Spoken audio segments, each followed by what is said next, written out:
Nous sortons d'un entretien très important avec le président de la République.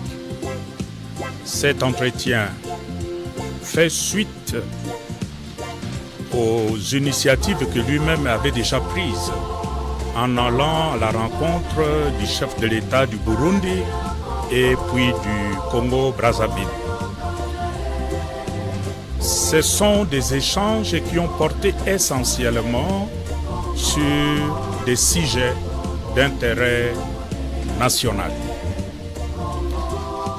À l'issue de ces échanges, nous avons eu à nous rendre compte que notre pays, la République démocratique du Congo, a besoin de communion entre le fils et les filles du Congo. L'unité, la communion pour être solide, pour être fort. Comme vous le savez tous, notre pays aujourd'hui souffre d'une agression qui vient essentiellement de l'Est du Rwanda, nous le savons.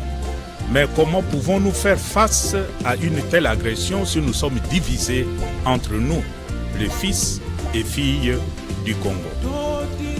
À l'issue de nos échanges et face aux enjeux, le chef de l'État, conformément à l'initiative qu'il avait déjà prise en allant trouver ses collègues chefs d'État de pays voisins, a levé l'option, et j'ai l'honneur de vous l'annoncer, le chef de l'État a levé l'option d'engager notre pays dans un dialogue entre fils et filles du Congo, un dialogue inclusif, naturellement aux conditions qui se préciseront chemin faisant.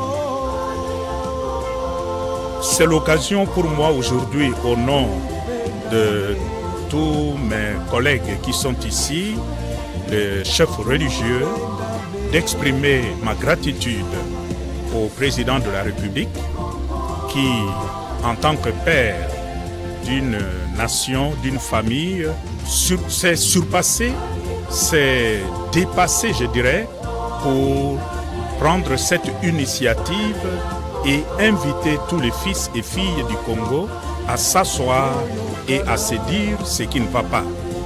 Voilà pourquoi aujourd'hui je lui dis de tout cœur merci pour cette hauteur.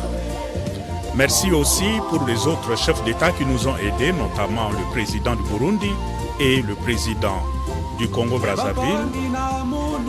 Nous pensons que, après que le président a levé cette option, dès lors que cette option est levée d'aller à un dialogue inclusif entre fils et filles du Congo, c'est à nous tous, ceux qui sont au pouvoir, tout comme ceux qui sont dans l'opposition, de s'inscrire dans cette dynamique pour que cette initiative puisse aller de l'avant, porter de fruits, pour que tous les fils et filles du Congo puissent vivre enfin en paix, dès lors que les motifs d'agression à notre pays seront aussi enlevés. Voilà, de façon synthétique, les contenus de notre rencontre d'aujourd'hui avec le chef de l'État. Et nous, en tant que chef de confession religieuse, nous avons accepté cette mission que le chef de l'État nous confie et nous nous engageons à porter de l'avant comme un apostolat pour le grand bien de notre pays.